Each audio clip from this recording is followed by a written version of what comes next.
Hey, it's Matt with McGee Farms, and just doing a little bit of an update on what we got in on the garden so far. I had done a video about our lettuce and broccoli to see how they hold up to the frost, and since then I planted quite a bit more, and it's starting to take off. We had another frost last night. I do have these things that when it gets cold, I have been starting to put over them, and that well, here I've got some strawberries going, but I have a few tomatoes that we've gotten planted, and we'll take a look at them real quick,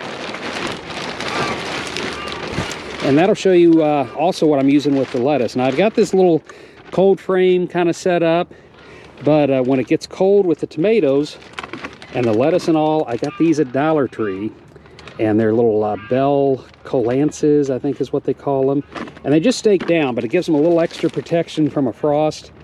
And I've been using those with the lettuce as well, and they work really good.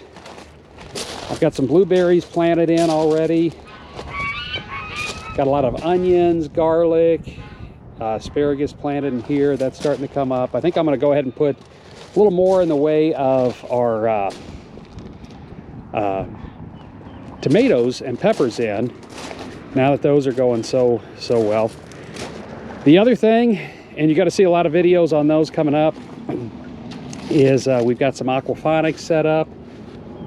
Excuse me. We're going to be doing some crawfish, some freshwater shrimp, and some trout in these, and you're going to be seeing that coming up in the upcoming months as well. But basically wanted to give an update on the tomatoes and the lettuce and the broccoli, how we've got going. We had another frost last night. It got right to 33 degrees, and there was a coating, but everything seems like it's coming up. I got spinach, I got a couple different types of lettuce and broccoli, and as I keep growing, I'll be making more videos. It's Matt with McGee Farms. If you enjoy the videos, please consider subscribing to the channel, giving us a thumbs up. If you got questions, you know, leave them in the comments. I'm not an expert, but you know, I'm learning as I go along, and you know, if I can help you out, always happy to help somebody else out. Or if you got a comment, if you got another way to do it, I'm all ears. I'm always loving to learn. But leave us a comment, leave us a thumbs up. It's all appreciated, and it helps the channel grow. Till next time, it's Matt with McGee Farms. Have a great day.